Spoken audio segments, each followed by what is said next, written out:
दोस्तों जुगल sir online classes में आपका हार्दिक स्वागत है। जैसा कि मैं बैक टू बैक एक के बाद एक वीडियो आपको इलेक्ट्रिशियन थ्योरी के प्रोवाइड करा रहा हूं, जो मेट्रो, डीआरडीओ, भेल, सेल, ऑर्डिनेंस, इसरो व जो भी टेक्निकल की भर्ती आती है उन्हीं के सभी के लिए ही बेहद उपयोगी होगा।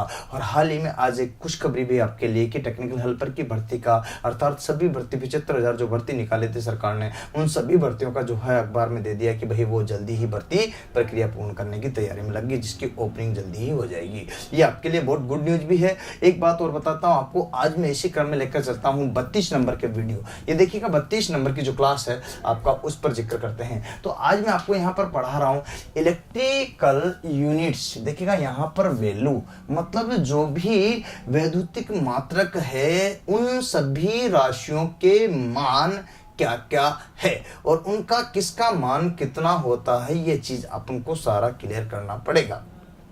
अब जब सभी राशियों का मान आपको स्पष्ट हो जाता है तो फिर कोई दिक्कत नहीं आएगी। इसमें से शायद एक भी क्लास ऐसी नहीं जाती है जिसमें जो है ना आपके एक क्वेश्चन ना आए, दो क्वेश्चन ना आए। तो एक भी आपका ध्यान रखना है कि कोई भी आप जो है यहाँ ये सारी की सारी राशियां जो देख रहे हो, इनका मैं बात बताऊं तो आपको क्लियर कर देता हूं कि किस तरह से चलेगा। तो सबसे पहले देखिएगा यहाँ पर एक वेबर बराबर आपसे पूछ लिया जाता है कि एक वेबर बराबर कितना मैक्सवेल होता है। तो 10 की पावर 8 मैक्सवेल कितना होता है, एक वेबर बराबर 10 की पावर 8 मैक्सवेल। अगर आपसे यही चीज पूछी जाती तो एक मैक्सवेल बराबर कितना होता है, तो आप बताओगे 10 की पावर 8। लेकिन क्या अंतर आ गया यहाँ पर, वेबर, और क्या वेबर आते क्या हो गया माइनस का 8।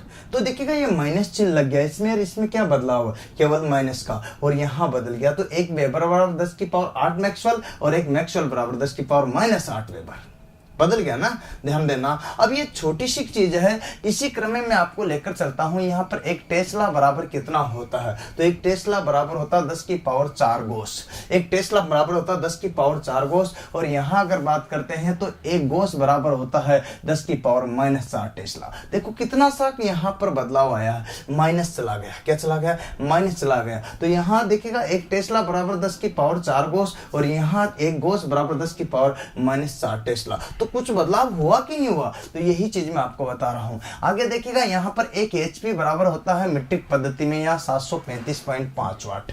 एक एचपी बराबर मीट्रिक पद्धति में 735.5 वाट। और यहाँ अगर बात करते हैं तो एक एचपी बराबर यहाँ पर ब्रिटिश पद्धति में होता है 746 वाट, 746 वाट। देखो यहाँ पर और यहाँ में दिखेगा, यहाँ दोनों में अगर मीट्रिक का कहा जाए तो 735 वाट और यहाँ ब्रिटिश का कहा जाए तो 746 वाट। ये आपके क्वेश्चन पूछे ही जाते हैं। नेक्स्ट अगर बात करते हैं इसी क्रम में, तो एक kWh मतलब किलोवाट घंटा मीट्रिक पद्धति में बराबर कितना होता है। एक kWh बराबर मीट्रिक पद्धति में कितना होता है, तो 1.36 HP। देखो हॉर्स पावर यहाँ पर 1.36 मतलब 1.36 जो होता है वो हॉर्स पावर होता है। यहाँ पर अगर यही आपसे पूछ लिया जाता कि एक kWh बराबर कितना होता है ब्रिटिश पद्धति में, कौन सी पद्धति में, कौन से सिस्टम में, किस सिस्टम की बात कर रहा हूं मैं, ब्रिटिश की। और ब्रिटिश में जो होता है वो होता है 1.34। कितना होता है, 1.34 HP। यहां अगर बात करता हूं तो 1.34 HP हो गया।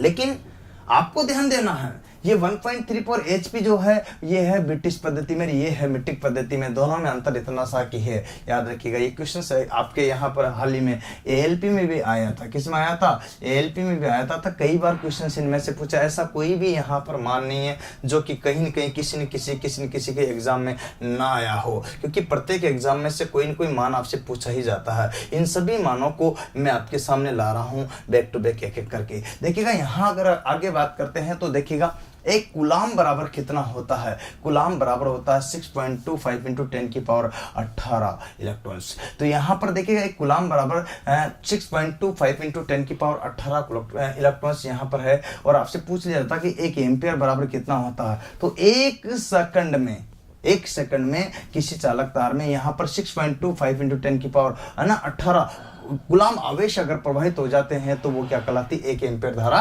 कहलाती है, एक एम्पियर धारा कहलाती। तो दोनों में देखो समानताएं मैं आपस में बता रहा हूं, यहाँ पर ध्यान देना, आपको गौर करना, समानताएं बहुत है। इसके बाद आपसे पूछा जा रहा है नेक्स्ट कि एक जूल बराबर कितना होता है, तो एक जूल बराबर होता है 10 की पावर 7 अर्ग।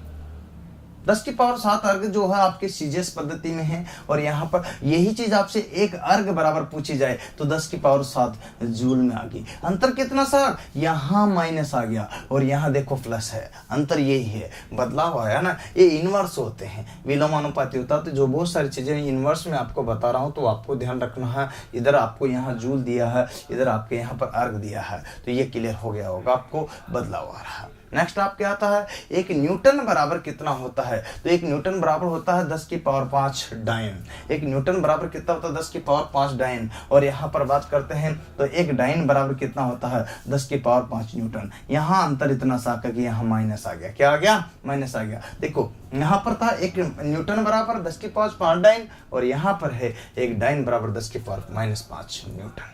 बदलाव हुआ ना, बदलाव हुआ ना। तो आपको ये चीज आपको ध्यान देने की होगी। इसके बाद आता है एक माइक्रोन बराबर होता है एक म्यू। म्यू बराबर होता है 10 की पावर -6, जिसको बोलते हैं 0.01 mm।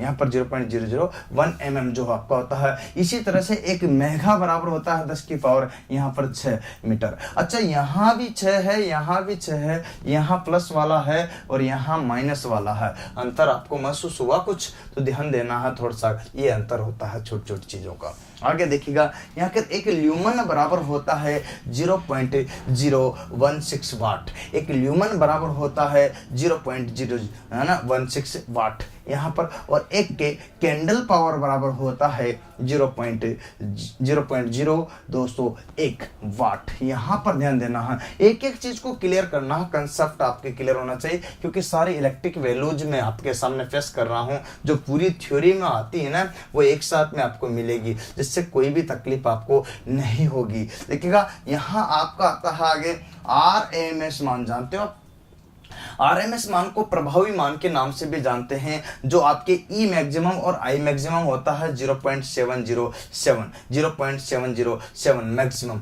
ये कंडीशन है। इसी तरह से बात करते हैं तो यहाँ एवरेज वैल्यू होता है, जिसको बोलते हैं औसत मान। औसत मान तो होता है E मैक्सिमम और I मैक्सिमम। E मैक्सिमम भी होता है 0.637 और I मैक्सिमम भी होता है 0.637 मैक्सिमम। ये आपको ध्यान रखना है। इस तरह से सारी की सारी एक एक करके मैं पूरा आपके सामने सिस्टमेटिक ला रहा हूं, जो कि आपको, और सब क्या, तो ये ध्यान रखो, इसका एक स्क्रीनशॉट ले लो। देखिए दोस्तों, इसी क्रम में आपको लेकर चलता हूं। यहाँ पर देखिएगा 21 नंबर से 20 तक का मैंने पढ़ा दिया था। इस क्रम में आपको 21 नंबर पर ले चलता हूं, जिसको बोलते हैं शिखर गुणांक। क्या बोलते हैं, शिखर गुणांक। शिखर गुणांक को बोलते हैं यहाँ पर देखिएगा पीक फैक्टर। क्या बोलते हैं, पीक फैक्टर। और पीक फैक्टर को जो है वैल्यू होती है वो √2 होती है, क्योंकि देखिएगा शिखर मान और RMS मान का अनुपात पीक फैक्टर कहलाता है, जिसके आधार पर मैं आपको इसी थ्योरी में बताऊंगा कि √2 कहाँ से आया, 1.14, ये √2 का मान है। देखिएगा यहाँ अगर बात करते हैं तो इसी क्रम में आगे चलेंगे। ये 31वें नंबर का है, इसमें आपको बात करता हूँ। यहाँ सीधा अपन 1 करके चल रहे हैं।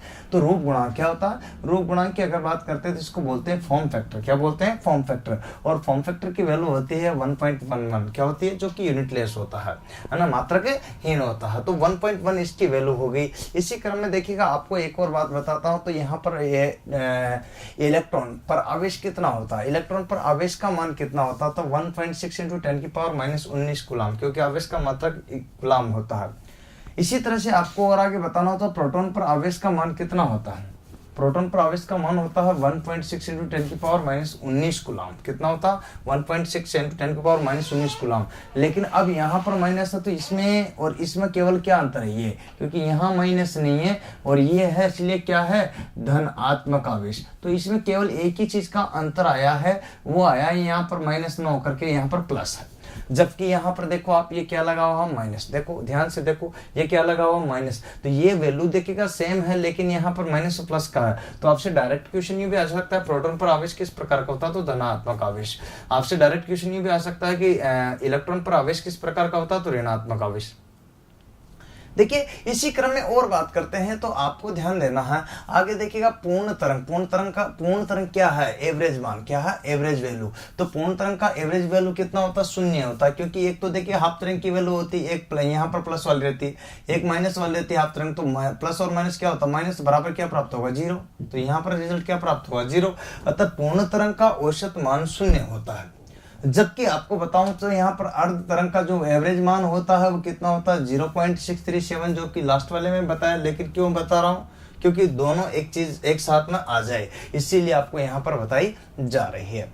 इसी के बाद देखिए 24 नंबर पर बात करते हैं, तो एक पारसेक बराबर जो है कितना होता है, तो पारसेक सबसे पहले दूरी मापने की सबसे बड़ी इकाई आपको याद रखना है।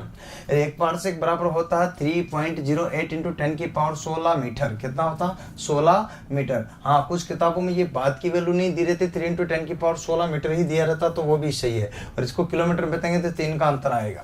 आगे बात करते हैं इसी क्रम में, तो 34 पे आपका आता है कि एक पारसेक बराबर कितना होता है? 3.26 प्रकाश वर्ष भी होता है।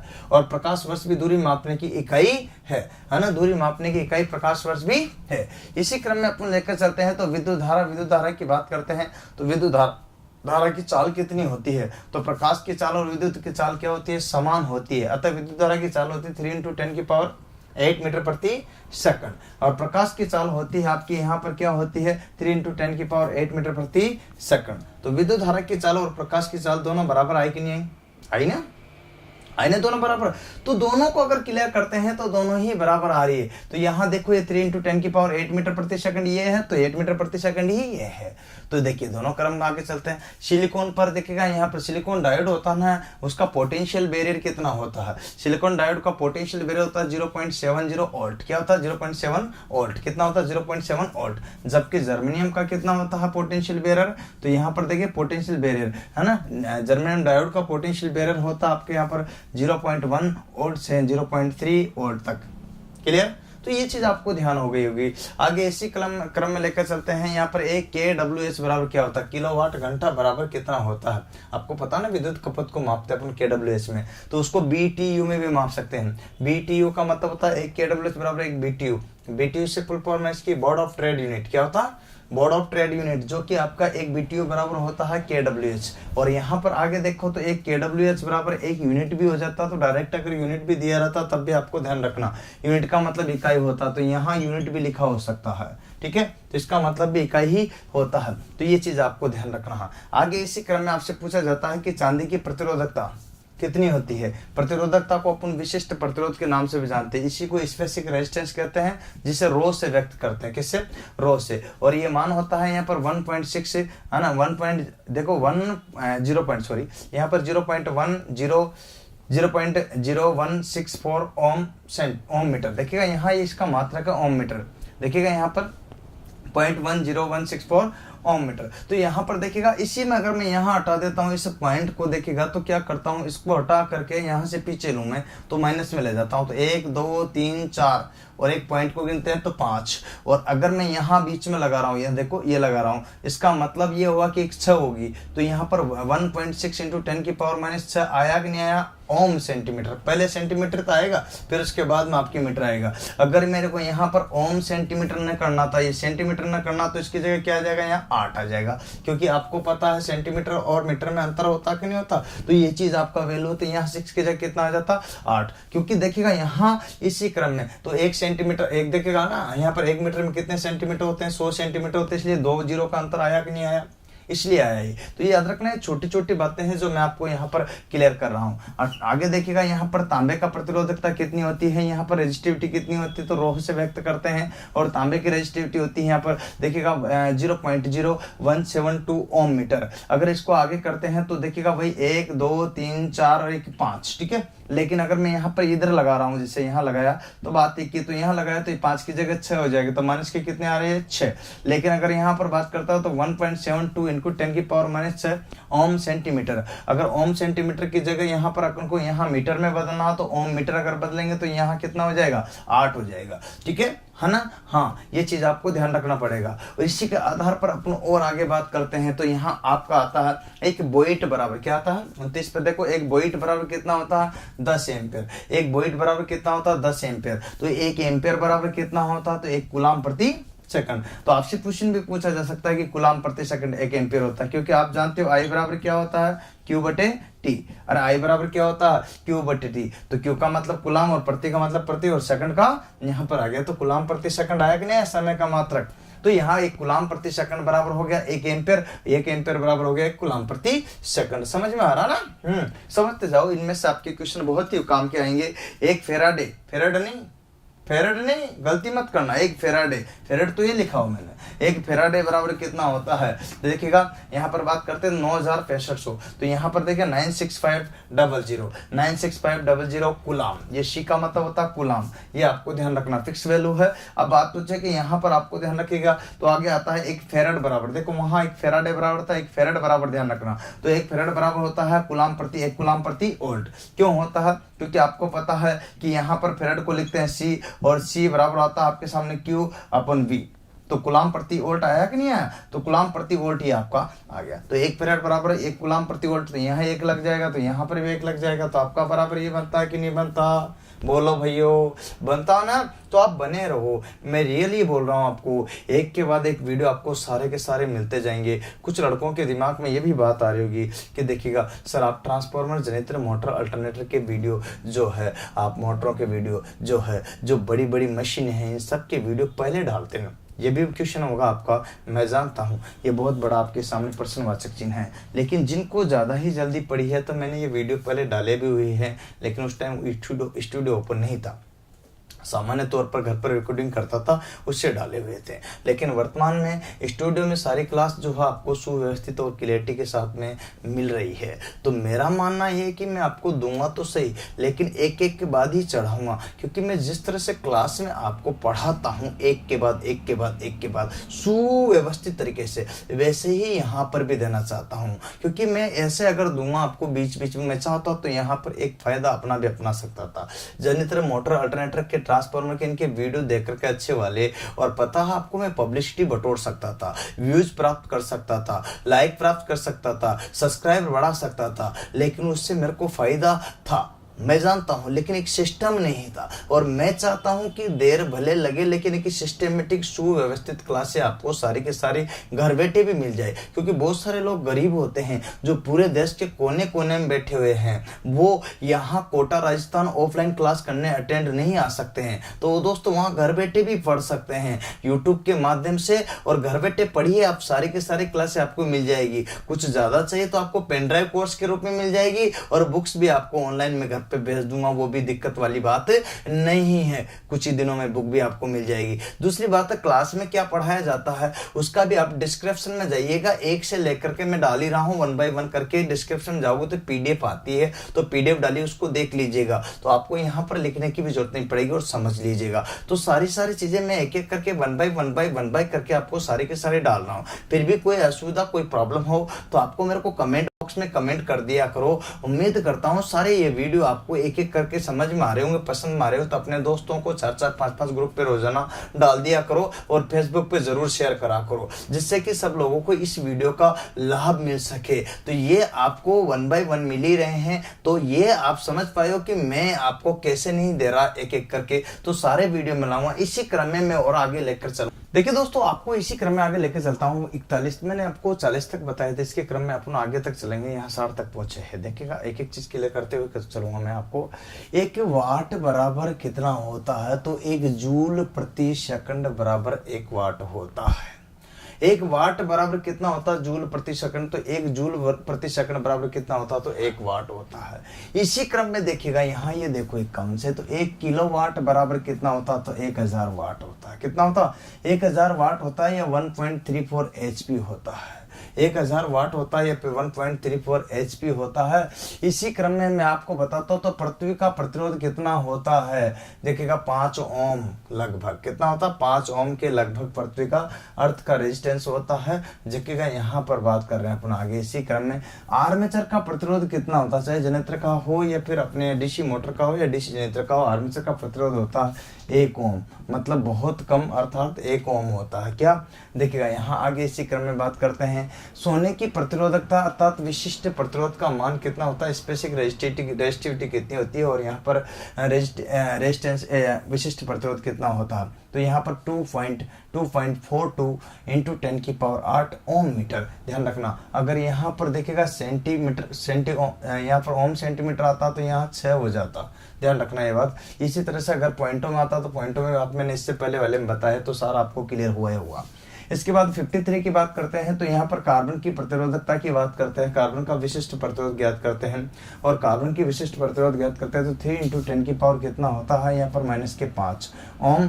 कितना ओम, मीटर, ये आपके कार्बन की प्रतिरोधकता है जिसका मैं आपने बता दिया। इसी के बाद बात करते हैं तो यहाँ और आगे बात करते हैं तो ये 44 पर रहा। 1 पास्कल बराबर कितना होता है? तो 1 पास्कल बराबर होता है 1 न्यूटन प्रति मीटर स्क्वायर। 1 पास्कल बराबर होता है न्यूटन प्रति मीटर स्क्वायर, माइनस का मतलब प्रति होता है, या फिर यहाँ पर 10 डायन प्रति सेंटीमीटर स्क्वायर, ये आपको ध्यान रखना पड़ेगा। 54 पर अगर बात करते हैं तो आगे आते हैं तो 1 बार बराबर कितना होता है? 1 बार बराबर 10 की पावर 5 पास्कल होता है। 10 की पावर कितना होता है? 5 पास्कल बराबर होता है। तो 10 की पावर 5 पास्कल यहाँ पर हो गया, 1 बार की वैल्यू के बराबर आपको क्लियर कर लेना है। नेक्स्ट इसी क्रम में आपको लेकर चलता हूँ एक ESU। ESU का मतलब होता है इलेक्ट्रोस्टैटिक यूनिट। ESU का मतलब क्या होता है? Electrostatic unit. यहाँ पर बात करते हैं तो एक इलेक्ट्रोस्टैटिक यूनिट होता है यहाँ पर 3.33 इंटू 10 की पावर -10 कुलाम। सी का मतलब होता है कुलाम। ये आपके क्या है यहाँ पर इसकी मान होता है ESU इलेक्ट्रोस्टैटिक यूनिट 3.3 इंटू 10 की पावर -10 कुलाम, ये आपका है। इसी बात लेकर आगे चलते हैं तो 1 एम्पियर हावर्स बराबर कितना होता है? 1 एम्पियर हावर्स बराबर कितना होता है? तो यहाँ पर 36 देखिएगा 3000 यहाँ 600 कुलाम होता है। कितना होता है? 3600 कुलाम होता है। इसी क्रम में एक और चीज अपन लेकर चलेंगे तो 1 कैलोरी बराबर कितना होगा? तो 1 कैलोरी बराबर होता है 4.186 जूल, या फिर यहाँ पर इस तरह शॉर्ट में करते हैं तो 4.2 जूल भी सीधा सीधा आ जाता है। अब आपसे पूछा जाता है इसी क्रम में कि 1 किलो हावर्स बराबर कितना होता है? तो 1 किलो हावर्स बराबर होता है 860 किलो कैलोरी। 1 किलो हावर्स बराबर होता है 860 किलो कैलोरी, ये आपको ध्यान रखिएगा। आगे इसी क्रम में लेकर चलता हूँ प्रोटॉन पर द्रव्यमान कितना होता है? तो प्रोटॉन का जो द्रव्यमान होता है वो होता है 1.672 इंटू 10 की पावर 27 किलोग्राम। 27 किलोग्राम 1.6 इंटू 10 की पावर 672 इंटू 10 की पावर 27 किलोग्राम।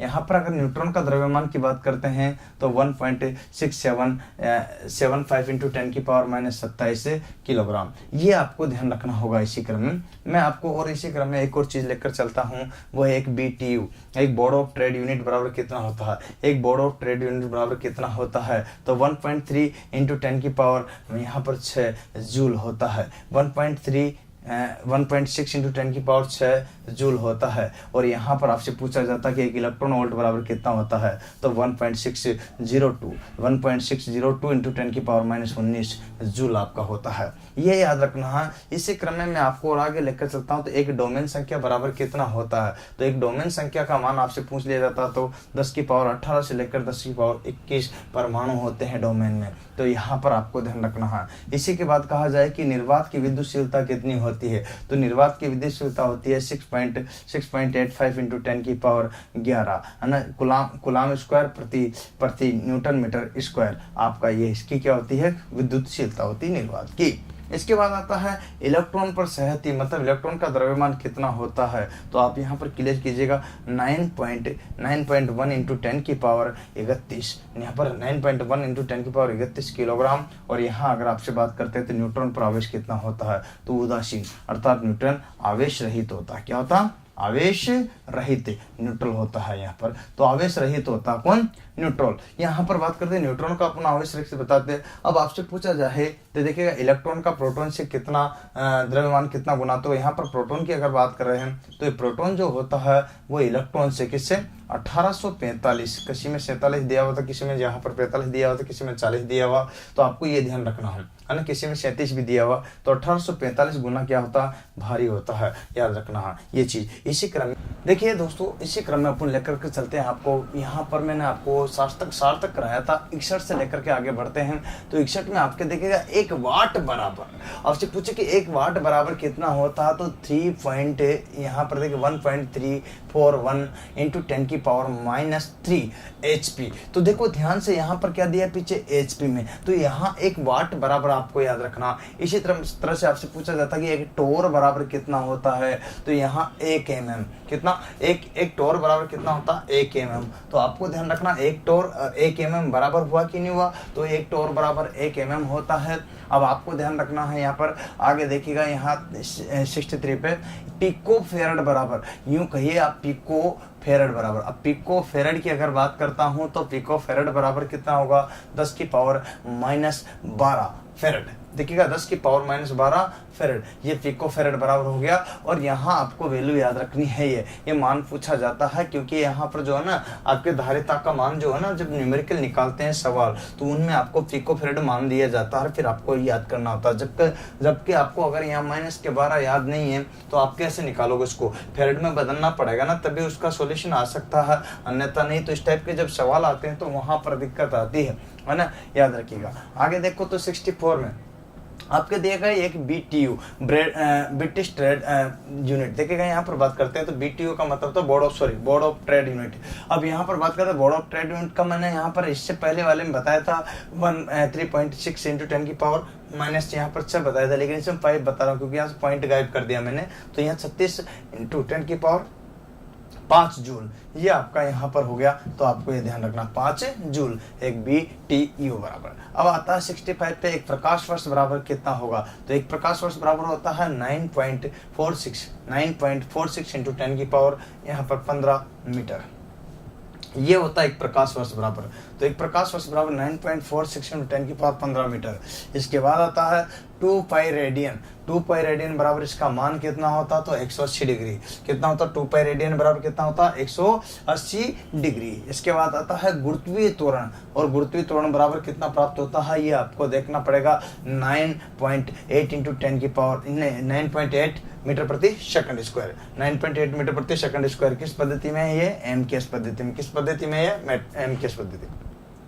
इसको मीट्रिक पद्धति के नाम से भी जाना जाता है। तो मीट्रिक कहो या एमकेएस में, तो आपको ध्यान रखना है यहाँ मीट्रिक आ जाए या मेट्रिक आ जाए तो आपको यहाँ पर 9.8 मीटर प्रति सेकंड यहाँ पर स्क्वायर में आपको आंसर देना है। गुरुत्वीय त्वरण जिसे स्मॉल g भी कहते हैं, तो इसका नाम जैसा ये g, यहाँ देखो 9 और 8, इसमें पूरा इसको हटाते यहाँ 8 बन गया और यहाँ पॉइंट लग गया उसके बदले में, ये याद रखना है। आगे देखिएगा गुरुत्वीय त्वरण वही जी की बात करते हैं तो यहाँ पर 9.8, लेकिन यहाँ पर देखिए सेंटीमीटर आता है। सेंटीमीटर आप अच्छी तरह से जानते हो कि यहाँ 1 सेंटीमीटर में कितने होते हैं 10 mm। कितने होते हैं 1 सेंटीमीटर में कितने mm होते हैं 10। और यहाँ पर आपको ध्यान होगा कि 1 मीटर में कितने होते हैं 100 सेंटीमीटर, 100 मीटर। 1 मीटर में कितने होते हैं 100 सेंटीमीटर। तो इसी आधार पर ये आपके हल करते हैं। जब इस मीटर को किस में बदला गया है यहाँ पर सेंटीमीटर में, तो कितना हो गया यहाँ पर ये पॉइंट हट गया, उसकी जगह कितना आ गया 980 सेंटीमीटर प्रति सेकंड का स्क्वायर। ये CGS पद्धति में हो गया। किस में हो गया CGS में 980 सेंटीमीटर प्रति सेकंड स्क्वायर, ये CGS पद्धति में हो गया आपका यहाँ पर। इसके बाद 69 की बात करते हैं तो नाभिक का आकार। किसका आकार, नाभिक का आकार। नाभिक का आकार होता है एक फर्मी अर्थात एक फेमटो। नाभिक का आकार क्या होता है एक फर्मी अर्थात एक फेमटो। आपसे पूछ लिया जाए कि नाभिक का, एक एग्जाम में पूछा गया कई बार कि नाभिक का आकार कितना होता है, तो एक फर्मी या फिर फेमटो बराबर होता है। अब आपसे यहाँ अगला क्वेश्चन आ जाता है कि एक फर्मी या फेमटो में कितना मान होता है, तो 10 की पावर माइनस 15 मीटर। 10 की पावर माइनस 15 मीटर। 10 की पावर माइनस 15 मीटर याद रखोगे ना।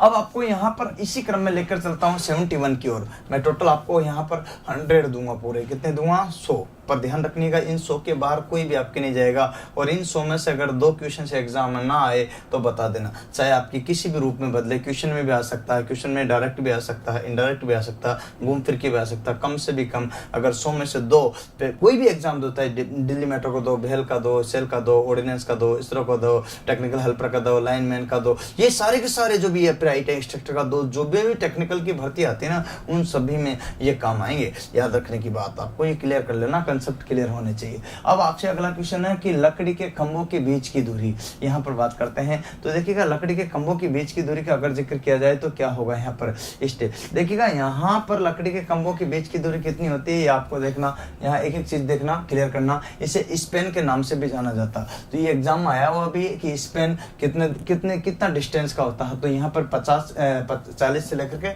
50 के बीच में आपके रखा जाता है। जब लकड़ी के खंभे होते हैं तो उनके बीच की दूरी है। जब आपका देखिए ट्यूबुलर खंभों के बीच की दूरी बात हो जाए तो ट्यूबुलर की बात करते हैं तो यहाँ पर आपको सीधा डायरेक्ट आंसर देना है 50 से 80 मीटर। कितना देना है 50 से 80 मीटर। ये मान है, फिक्स है, वैल्यू है, याद रखना है। बस क्या है, मान है, फिक्स वैल्यू है, याद रखना। इन सभी को विस्तार से वैसे पारेषण और वितरण में पढ़ा हुआ मैं, पर ये ध्यान रखना अभी मैं सिर्फ इनका जो है सीधा मान लिख रहा हूँ जिससे कि आपके एग्जाम में डायरेक्ट क्वेश्चन आ जाए तो डायरेक्ट आंसर क्लिक कर सके, ये है। इसके बाद आता है यहाँ पर आरसीसी खंबे होते हैं, है ना, कंक्रीट वाले, तो उन खंभों के बीच की दूरी कितनी रखी जाती है, 60 से लेकर 100 मीटर तक। कितने तक? 60 से लेकर 100 मीटर तक। इसके बाद आता है 74 पर यहाँ पर टावर के बीच की दूरी। इसी तरह से आपको ध्यान रखना, टावर के बीच की दूरी, जो टावर होते हैं ना बड़े वाले, वो 100 से 300 मीटर के बीच में रखी जाती है, ये आपको ध्यान रखना। इसी तरह से स्टील सेक्शन की बात करते हैं तो उसका कितना आता है यहाँ पर 80 से लेकर 100 मीटर की दूरी। इसी तरह से आपके अगला क्रम में देखो, इनको याद रखना, सीधा मान वो याद रखेगा।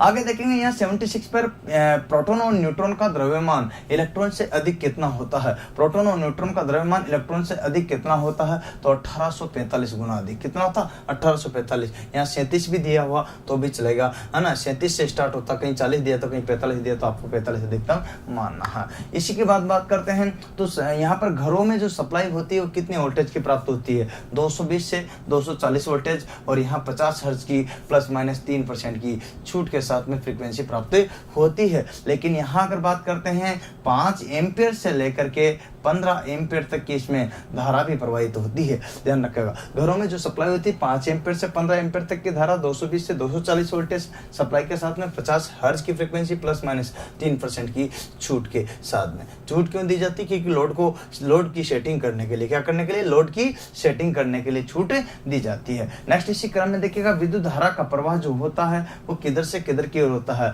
तो इलेक्ट्रॉनों के विपरीत होता है। विद्युत धारा का प्रवाह इलेक्ट्रॉनों के विपरीत होता है, और इलेक्ट्रॉनों का विपरीत मतलब होता है, इसका मतलब इसका प्रवाह होता है प्लस से माइनस की ओर, इसका प्रवाह किधर से होता है? प्लस से माइनस की ओर। याद रखना, आगे इसी क्रम में इलेक्ट्रॉनों का प्रवाह होता है विद्युत धारा के विपरीत, विद्युत धारा के विपरीत मतलब माइनस से प्लस की ओर। यहाँ पे देखिएगा, यहाँ ऋणात्मक से धनात्मक की ओर, यहाँ धनात्मक से ऋणात्मक की ओर, अंतर समझना दोनों में। क्वेश्चन पूछा गया है कई बार। फेज क्रम की पूछ ले, एसी में 3 फेज सप्लाई होती है, 3 फेज सप्लाई में आपके फेज क्रम पूछे तो RYB, रेड, येलो और ब्लू। यहाँ पर रेल योजना बनाओ, सीधा रेल R और Y योजना भी बनाओ। ट्रिक्स है जिसकी सहायता से इसको याद रख करके भी आप आसानी से हल कर सकते हैं। इसी तरह से आपका एक क्वेश्चन पूछ लिया जाता है कि G बराबर होता है, तो अलग अलग पद्धतियों में अलग अलग होता है। तो यहाँ आपसे पूछा जाता है कि FPS पद्धति में क्या होगा, तो 32 फीट प्रति सेकंड स्क्वायर, 32 फीट प्रति सेकंड स्क्वायर। क्योंकि यहाँ पर देखिएगा, मैंने इसलिए लिखा इसको क्योंकि यहाँ पर दिया गया CGS में, तो यहाँ MKS में, तो यहाँ FPS में भी पूछा जा सकता। तो क्या होता है 32 फीट, एक जी गुरुत्वीय त्वरण बराबर 32 फीट मीटर प्रति सेकंड स्क्वायर। तो यहाँ पर आपको ये ध्यान रखना है, मान है, ये फिक्स वैल्यू है जो आप ध्यान रखिएगा। देखते हैं अपन आगे इसी क्रम में अपन बात करते हैं, तो 81 पे चलते हैं। 80 तक मैंने कराया था, 81 पे आगे फिर चलते हैं। तो एक रेडियन बराबर कितना होता है, तो आपसे पूछे तो रेडियन बराबर होता है 180/π यहाँ पर, या फिर 57.30 डिग्री यहाँ पर ये होता है। दोनों में से कोई भी एक देख सकते हो। आपसे अगला पूछा जाता है इसी क्रम में कि एक एंगस्ट्रम बराबर कितना होता है। एक एंगस्ट्रम को A बार से लिखते हैं अपन। एक एंगस्ट्रम बराबर कितना होता है, तो 10⁻⁻10 मीटर, 10⁻⁻10 मीटर, या फिर 10⁻⁻, यहाँ पर देखिएगा, सॉरी यहाँ अगर आएगा तो आपके 4 आएगा, क्या आएगा फिर 4। अगर माइक्रोमीटर आता तो माइक्रो अगर आ जाएगा तो यहाँ पर क्या आएगा 10⁻⁻4 माइक्रोमीटर। माइक्रो में क्या होगी 10⁻⁻6 होता है ना, इस आधार पर वो आपके यहाँ पर ये आ जाएगा। इसके बाद आता आपका यहाँ पर ये 83 पे कि एक माइक्रोफेरेड बराबर कितना होता है, तो 10⁻⁻6 फेरेड। एक माइक्रोफेरेड बराबर कितना होता है 10⁻⁻6 फेरेड। यहाँ पर देखिएगा इसी क्रम में एक नाविक मील बराबर कितना होता है। एक नाविक मील बराबर कितना होता है, इसको देखना है आपको। तो यहाँ पर होता है 1.852 किलोमीटर, 1.852 किलोमीटर एक नाविक मील बराबर। आगे बात आता तो यहाँ पर एक बैरल बराबर कितना होता, तो 159 लीटर।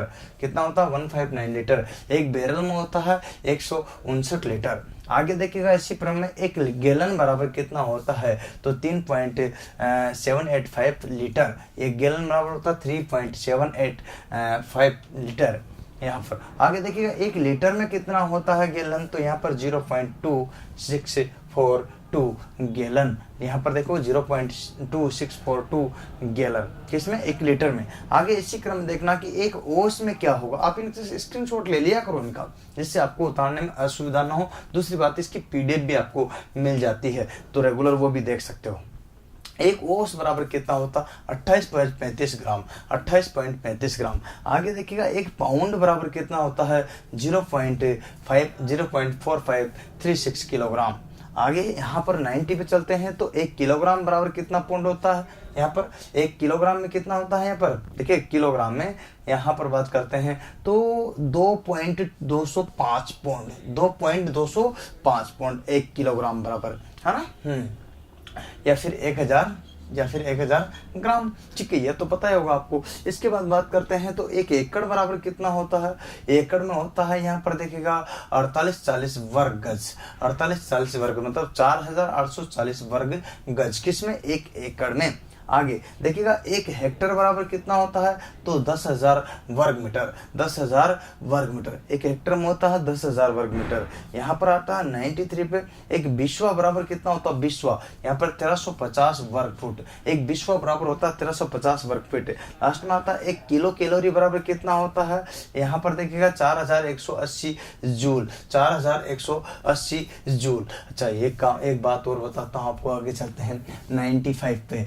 पारिशन का मतलब क्या होता है, ट्रांसमिशन, और ट्रांसमिशन लाइन में कितने केवी की यहाँ पर सप्लाई चाहिए, 33,000 वोल्ट से अधिक के लिए जब जाकर यहाँ पर ट्रांसमिशन होती है सप्लाई को करते हैं अपन। यहाँ पर डिस्ट्रीब्यूशन मतलब वितरण होता है, यहाँ पर 11 केवी से कम या फिर यहाँ 11,000 वोल्ट से कम पर अपन डिस्ट्रीब्यूशन करते हैं। 97 पर देखो शीशा संचयक बैटरी मतलब जो होता है लेड एसिड बैटरी जिसको बोलते हैं, तो उसमें H2SO4 मतलब आशुत जल, और यहाँ पर H2O का मतलब आशुत जल, और यहाँ पर देखिएगा ये वैद्युत अपघट्य H2SO4 का अनुपात कितना होता है, तो 3:1। यहाँ आगे बात करते हैं तो निम्न वोल्टेज केबल होती है ना, उसमें निम्न वोल्टेज केबल में कितने वोल्टेज तक का वो रहता है, तो 250 वोल्ट तक वो आराम से वर्क करती है, जो कि घरों की होती है, आप जानते हो अच्छी तरह से। आगे आता है आपके मध्यम वोल्टेज केबल, और मध्यम वोल्टेज केबल का अगर जिक्र करते हैं तो ये आपके 650 वोल्टेज की होती है, जो मध्यम वोल्टेज में आती है। उच्च वोल्टेज की बात करते हैं तो उच्च वोल्टेज में आपके यहाँ पर देखिएगा 22,000 वोल्ट की होती है, कितनी थी, 22,000 वोल्ट, यहाँ पर देख सकते हैं, या 22 केवी, यहाँ पर ध्यान दीजिएगा। एक सुइया अति हाई मतलब उच्च हाइपर, देखिए हाई वोल्टेज की बात करते हैं तो एक हाइपर होती है, अति उच्च वोल्टेज केबल का यहाँ पर होता है 22 केवी से अधिक, 22,000 वोल्टेज से अधिक, यहाँ पर ये याद रखना। हाँ, इसी तरह से आता है आपसे 102 पे कि high rupturing capacity, HRC fuse का नाम सुना होगा, उसकी क्षमता कितनी होती है, तो आपको बताना 30 एम्पियर से 1000 एम्पियर तक, 30 एम्पियर से 1000 एम्पियर तक यहाँ पर HRC फ्यूज, ये पुल पर भी पूछ ली जाती है, हाई रप्चरिंग कैपेसिटीज की नाम है। आगे 103 पे सबसे अधिक किस फ्यूज की क्षमता होती, तो यहाँ पर आपको बताना किटकैट फ्यूज, और उसकी क्षमता होती है 5 एम्पियर से 3000 एम्पियर तक, जो कि आपके अर्ध खुले के अंतर्गत आता है। आगे देखिएगा 104 पे पूर्ण चार्ज व डिस्चार्ज बैटरी के अपेक्षित घनत्व कितना होता, पूर्ण चार्ज जो कि हाइड्रोमीटर के द्वारा मापा जाता है, पूर्ण चार्ज व डिस्चार्ज बैटरी का अपेक्षित घनत्व कितना होता है। अब आपको देखना है, यहाँ पर देखिएगा ये रहा 1.25 मतलब 1.25 से लेकर 1.28 तक, यहाँ पर क्या होता है ये चार्ज, और डिस्चार्ज का होता है 1.18। अगर 0.8 दूंगा मैं यहाँ तो यहाँ 0 लग जाएगी, यहाँ पॉइंट हटाऊंगा तो यहाँ 0 लग जाएगी, यहाँ पॉइंट हटाऊंगा तो यहाँ 0 लग जाएगी, इतना सा का अंतर आएगा अगर पॉइंट बगैर दे तो, क्योंकि इसका मात्रक तो होता नहीं, अतः अपेक्षित घनत्व तो क्या होता है, यूनिट लेस होता है, इसका मात्रक नहीं होता है। आगे देखिएगा यहाँ पर जल सर्वाधिक घनत्व, जल का सर्वाधिक घनत्व न्यूनतम आयतन कितने डिग्री सेल्सियस पर होता है, तो 4 डिग्री सेल्सियस पर, कितने पर होता है, 4 डिग्री सेल्सियस पर। देखिए 106 पर बात करते हैं तो 1 एम्पियर टन बराबर, आप जानते हो ना एम्पियर टन, यहाँ पर एमएमएफ का मात्रक है, किसका है, एमएमएफ का मात्रक क्या होता है, एम्पियर टन, और 1 एम्पियर टन बराबर क्या होता है, यहाँ पर गिलबर्ट बेसी का मात्रक, तो 1.2566 गिलबर्ट, 1.2566 गिलबर्ट। इसके बाद आता है 107 पे उप परिपथ या लाइटिंग परिपथ, दोनों एक ही नाम है, ये उप परिपथ बोलो या फिर क्या बोलो उसको, लाइटिंग परिपथ बोलो, दोनों के दोनों एक ही नाम है। तो उप परिपथ या लाइटिंग परिपथ यहाँ पर कितने होते हैं, इसमें 10 पॉइंट मतलब 10 स्विच इसमें लगा सकते हैं, या फिर अपन क्या यहाँ पर पंखे वगैरह जो भी है वो लगाते हैं अपन, उपभोक्ता 10 लगा सकते हैं। तो यहाँ पर और उसमें ध्यान रखना है कितना आपके 800 वाट तक की क्षमता को ये वहन करता है, किसको बोलते हैं अपन, लाइटिंग परिपथ या उप परिपथ। एक बात बताऊं आपको, तो यहाँ पावर परिपथ होता है जिसे शक्ति परिपथ के नाम से जानते हैं, वो उसमें 2 पॉइंट होते हैं, और यहाँ पर क्या होता है आपका 3000 वाट तक ही उसको प्रयोग में लाया जाता है। आगे ध्यान दीजिएगा, तो नियंत्रक स्विच, मतलब देखिएगा यहाँ पर नियंत्रक स्विच बोर्ड की फर्श से ऊंचाई, जो अपने स्विच होता है उसको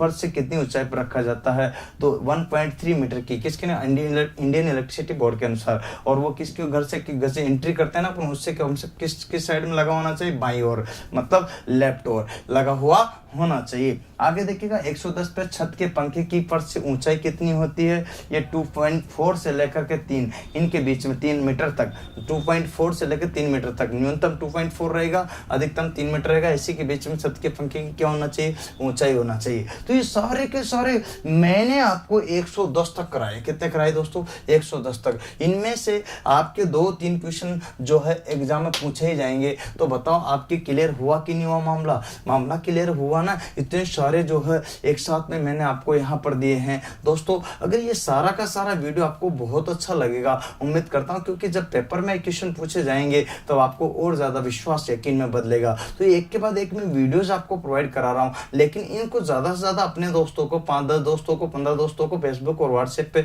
ज्यादा से ज्यादा शेयर करो, जिससे कि इन वीडियो का लाभ सब लोग उठा सके, है ना। करोगे ना, ये बात छोटा सा काम दे रहा हूँ आपको, करना धन्यवाद होगा। उम्मीद करता हूँ ये सारी की सारी बातें आपको पसंद आ रही होगी। तो इसको लाइक और सब्सक्राइब और शेयर तो कर ही रहे हैं, साथ साथ में याद रखना, यूं ही नहीं मिलती मंजिल राह को, एक जुनून सा दिल में जगाना पड़ता है। पूछो उस चिड़िया से कैसे बना आशियाना, चिड़िया बोली उड़ान भरनी पड़ती है, बार बार तिनका तिनका उठाना पड़ता है। तो ये तिनका तिनका उठा उठा करके मैं आपके सामने पेश कर रहा हूँ, जिसका लाभ आप उठिए और फिर उड़ जाएगा, उड़ान भर लीजिएगा और आप सफलता की ओर चल पड़िएगा। उम्मीद करता हूँ ये सारे वीडियो आपको पसंद आए तो लाइक सब्सक्राइब शेयर कीजिएगा।